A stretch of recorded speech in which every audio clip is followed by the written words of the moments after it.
अभी मजा आएगा ना भिड़ो। अस्सलाम वालेकुम दोस्तों, उम्मीद करते हैं तुसीं ठीक होगे। अल्लाह पाक तुहानूं खुश रखे, आबाद रखे। मैं छोटी जी गल तुहाडे नाल करनी है।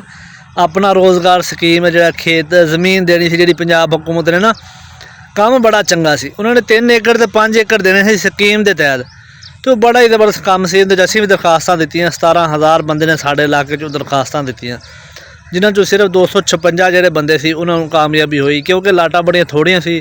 चोलस्तान दी लाटां में शामिल नहीं कीतियां गईयां, आबादी दी लाटां शामिल कीतियां गईयां। उहदे विचों तकसीम करनी सी, उहदे विच सानूं उन्हां ने नाअहल कर दित्ता।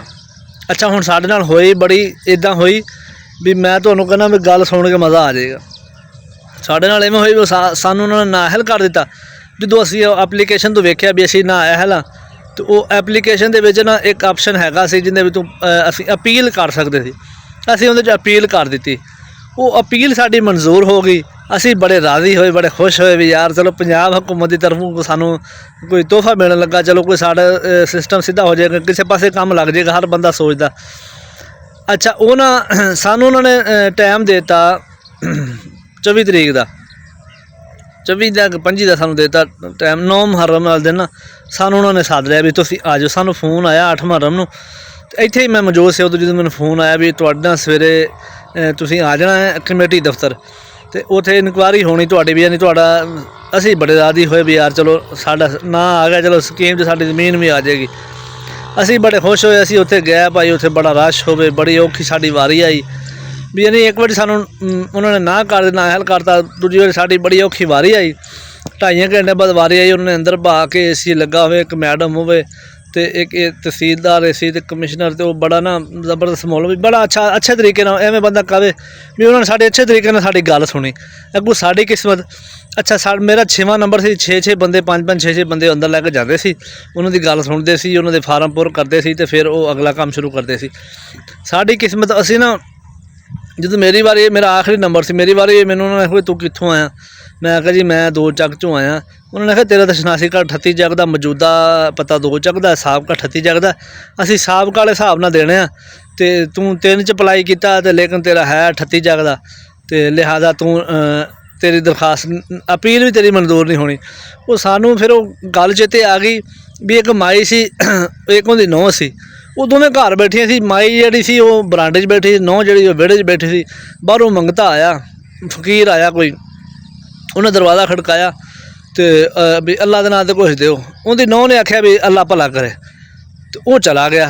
वो जो थोड़ा जिहा गांह गया ना, तो सस उहदी ने आख्या भी इनू की आखे, मैं आख्या उन्होंने मैं आख्या भी अल्लाह भला करे, माफ़ कर। अच्छा उन्हें सस ने आख्या तू इन्नी जोगी कित्थों हो गई, तू ये गल क्यों की उन्होंने। वो गई, उन्हें बूहा खोलिया, आवाज़ मारी फकीर नूं, फकीर आंदी बुरे आ। लै फकीर तो बड़ा राजी होया, कहता भी लै गल बन गई बई, अम्मा तो कुछ ना कुछ देऊगी। वो दवा दवा वापस आया, आके उत्थे कहता भी अग बुग खलोता। उन्हें आख्या हाँ जी अम्मा जी। अम्मा कहती भी तेनों मेरे नौं ने की आख्या। उन्हें आख्या भी इहने मैनूं कहती भी अल्लाह भला करे, तो उन्हें बड़ा राजी होया भी यार हुण अम्मा कुछ देऊगी। उन्हें आख्या ये कौन हुंदी तैनूं ये गल करन वाली भी अल्लाह भला करे आखण वाले। वो आखे वाकई यार कुछ ना कुछ बनूगा। उन्हें आख्या भी ते ये कौन हुंदी ये गल करन वाले, घर दी मालकन मैं आ, इहने तैनूं किवें आख्या अल्लाह भला करे, जा तेरा अल्लाह भला करे। उन्हें आख्या ये गल तो उन्हें भी की थी। उन्हें आख्या और बड़ा हरामी हो बेटा।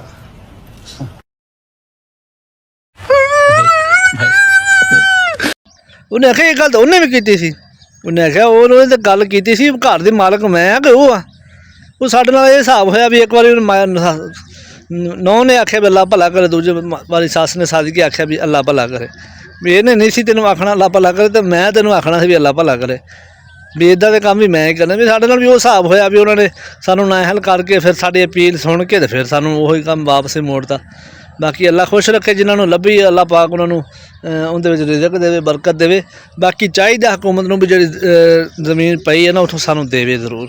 और साढ़े तरह के कई होर बंदे ऐसे ने जिन्हां कोल रोज़गार नहीं है। अगर रोज़गार सानू लभ जांदा, सानू 3-3 किले लभ जांदे, चलो जानवरां दे पट्ठे बनाई रखदे आ, लोकां दे आ के हकमात चों बने दिल करे उन्होंने स्प्रे कीती होवे। उन्होंने फिर अगे वाली गल तरह आवाज़ मारनी हैलो, जो असीं पट्ठे वढ़ लैने ना उदों उन्होंने आवाज़ मारनी हैलो भाजी, हाँ जी, आखे स्प्रे की है। उधरों शाम हो जाती है, गर्मी बड़ी होंगी है, उधरों कहते स्प्रे की, बड़ा दुख लगता। अज की वीडियो तुहानूं किद्दां दी लगी ਅੱਲਾਹ ਪਾਕ ਤੁਹਾਡੀ ਹਰ ਮੁਸ਼ਕਲ ਆਸਾਨ ਕਰੇ। ਅੱਲਾਹ ਪਾਕ ਤੁਹਾਨੂੰ ਤੰਦਰੁਸਤੀ ਦੇਵੇ, ਸਿਹਤ ਦੇਵੇ। ਅੱਲਾਹ ਪਾਕ ਤੁਹਾਡੇ ਰਿਜ਼ਕ 'ਚ ਬਰਕਤ ਦੇਵੇ। ਸਾਨੂੰ ਦਿਓ ਇਜਾਜ਼ਤ। ਅੱਲਾਹ ਹਾਮਿਦ ਨਾਸਰ।